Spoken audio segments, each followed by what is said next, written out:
Ini berasal dari salah satu kampus ternama yang berada di sekitar Sleman, Yogyakarta. Kampus yang sudah berdiri dari tahun 1958 ini punya banyak cerita horor yang menyelimutinya. Kenalin, nama gue Roni. Gue udah lama kerja sebagai koboi kampus. Maksud gue security kampus. Hehehe. Awalnya gue cuman kerja sebagai penambang pasir. Tapi di tahun 2013, gue diajak sama temen gue buat ikut seleksi menjadi security. And then, gue akhirnya keterima jadi security kampus. Banyak kejadian yang gue alami sebagai security. Tapi kali ini, gue bakal cerita pengalaman horor gue di kampus ini. Pertama kali bekerja, gue bertugas seperti biasa. Keliling area depan sampai belakang kampus. Pas gue ada di area belakang kampus, gue tiba-tiba mendengar suara keramaian di salah satu kelas. Kayak ada kegiatan perkuliahan, tepatnya di lantai 2. Gue mencoba samperin tuh kelas pelan-pelan. Jujur, gue penasaran, gimana bisa ada perkuliahan di jam 11 malam. Anehnya, pas gue udah sampai di lantai 2, suara itu hilang tanpa jejak. Karena gue benar-benar penasaran, gue coba ngecek setiap kelas. Dan memang benar-benar gak ada tanda-tanda manusia. Cuma ruangan kosong dan lorong yang diselimuti kegelapan malam itu. Shit, ini gue gak salah denger kan? Seketika bulu ketek gue mulai merinding. Bulu kuduk maksudnya. Karena merasa gak nyaman dan aman sendirian di lantai 2 ini, gue balik ke lantai dasar. Pelan-pelan, gue nurunin tangga dengan rasa was-was. Dalam hati, gue sih ngebatin, iki nek krungu meneh, aku kudu nemu sekone di sorone. Suara itu kembali muncul. Suara keramaian di tengah heningnya malam. Bahkan lebih kenceng dan rame suaranya. Jujur, gue bingung antara mau balik ke lantai 2 atau kembali ke pos. Dibilang berani mah berani, dibilang takut ya takut juga sih. Tapi gue penasaran. Ya udah deh, gue coba beraniin diri naik ke lantai 2 lagi. Dengan langkah perlahan sembari menyalakan senter dan mengarahkan cahaya senter ke segala penjuru gedung, nafas gue mulai berat. Berasa seolah semua mata tertuju ke gue di tengah gelapnya malam ini. Kebetulan ada pintu gerbang teralis di lantai 2. Gue pelan-pelan buka. Suara ngik dari tuahnya pintu ini bikin suasana semakin merinding. Sekarang gue sepenuhnya udah di lantai 2. Kiri kanan gue coba sorot pakai senter. Sampai akhirnya, astagfirullah, sekelibat ada bayangan anak kecil lari sekelibat. Gue coba kucek mata dan bayangan itu hilang. Gue coba mendekat pelan-pelan. Di ujung lorong gue lihat ada anak kecil lagi tiduran di lantai. Gue masih berpikir positif. Meskipun dari segi logika manapun, emang mustahil ada anak kecil ketiduran di lantai 2 kampus tengah malam gini. Fuck, gue kira cuma satu anak. Ternyata semakin gue penasaran, sosok anak kecil itu makin banyak. Ada yang gelantungan, kaki di atas, kepala di bawah, kayak kelelawar lah. Ada yang sekitar gak jelas. Sontak, gue jatuh dalam posisi duduk. Gue bengong. Mendadak, badan gue kaku. Mana posisi senternya mengarah ke lorong itu. Tampak semua kengerian yang belum pernah gue lihat seketika gue lihat. Dengan tekad dan bermodalkan keyakinan, gue coba berdoa dalam hati. Dan yes, gue bisa berdiri. Langsung lari ke kacir. Bahkan, pintu gerbang teralis lantai 2 gue tutup kenceng, sekenceng-kencengnya.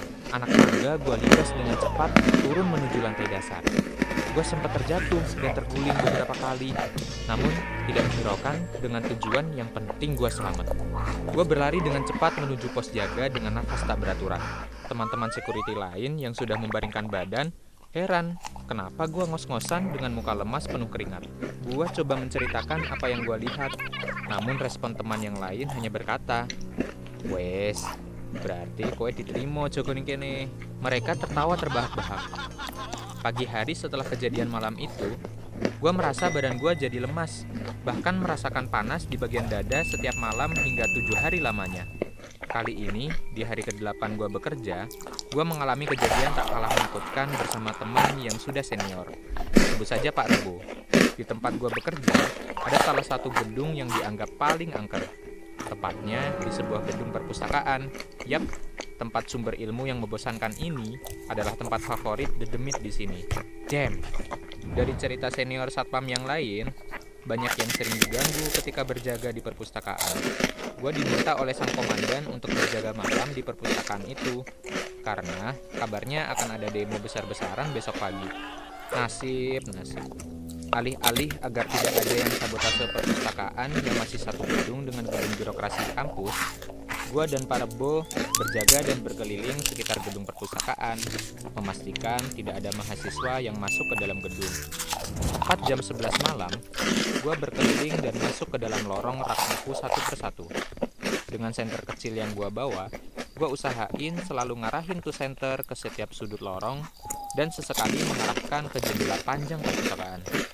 Sudah beberapa lorong yang gua lewati, namun ketika memasuki lorong ke-6, gua ngedengar suara batuk dengan nada yang agak berat. Gua merasa itu adalah Pak Rebo, karena tipe suara yang hampir sama dengan suara Pak Rebo. Old man being old man lah. Tapi anehnya, suara batuk itu datang lagi, dan arah suara berada di lorong lainnya. Gua kembali untuk memastikan sambil memanggil nama Pak Rebo. Pak Bo, niku jenengan? Sialnya, gak ada balasan sama sekali dari Pak Rebo. Gua mulai panik. Gua ngarahin senter ke semua sudut lorong. Gua terus memanggil nama Pak Rebo, sembari berjalan menuju tempat mereka tidur, tepatnya di sebuah ruang tunggu. Jujur, gua agak bingung tidak ada Pak Rebo di tempat itu, karena sebelum gua berkeliling, Pak Rebo masih tertidur pulas beralaskan tikar. Pak Bo, Pak Bo. Gua terus mencari keberadaan Pak Rebo hingga keluar gedung, namun Pak Rebo tidak menampakkan batang hidungnya. Ketika gue kembali ke ruang tunggu, gue menemukan sebuah kertas yang bertuliskan, "Ron, aku metu golek madang, mau kowe tak goleki ra ono." Nah, itu anehnya. Padahal, gue pas itu cuman kepisah satu ruangan doang. Masa Pak Rebo sama sekali nggak ngeliat gue? Dan pertanyaan gue selanjutnya, siapa yang batuk tadi? Tanpa ambil pusing, gue mencoba untuk istirahat dan tidur sebentar. Selang beberapa jam, gue terbangun mendengar suara azan, dan herannya, gak ada Pak Rebo di samping gue. Gue bangun dan mencoba berkeliling lorong dan semua ruangan, dan gue gak menemukan Pak Rebo. Akhirnya, gue memutuskan untuk ke pos jaga satpam, dan ternyata melihat bayangan Pak Rebo masih terjaga di dalam pos security dengan semua kaca ditutup rapat dengan kain. Sontak gue nyeletuk, "Loh, kok ditutup kabeh, Pak? Koyo weruh nek ana maling." Dan kalian tahu apa jawaban Pak Rebo? Beliau jawab gini, "Wedi aku enek pocong mambengi." Gue cuman bisa nelen ludah. Terus gue tanya dong, "Ning endi, Pak?" Pak Rebo natap gue penuh ketakutan. Dia jawab, "Ning sampingmu pas turu." Nyes. Badan gue auto merinding. Jadi, ketika Pak Rebo kembali dari membeli makanan, Pak Rebo ternyata melihat gue yang tertidur dengan posisi memeluk sosok pocong. Awalnya Pak Rebo mengira itu adalah guling. Namun, ketika dia mengarahkan senter ke arah muka gua, dia melihat sesuatu belahan hitam tepat di sisi di mana saling berhadapan muka dengan gua. Pak Rebo mencoba mendekat dan terkejut. Ternyata belahan hitam itu adalah wajah yang penuh dengan belatung. Pak Rebo yang melihat itu langsung berlari dan memilih menyelamatkan diri daripada membangunkan gua. Akhirnya, Pak Rebo memutuskan untuk tidur di pos jaga dengan kain untuk menutupi kaca pos jaga. Sejak kejadian itu, badan gue terasa sakit dan harus izin 3 hari karena demam. Setelah sehat, alhamdulillah gue udah gak pernah diganggu hal-hal yang menakutkan. Ya paling hanya suara-suara biasa, dan untungnya gue juga belum pernah lagi ke bagian jaga di area perpustakaan.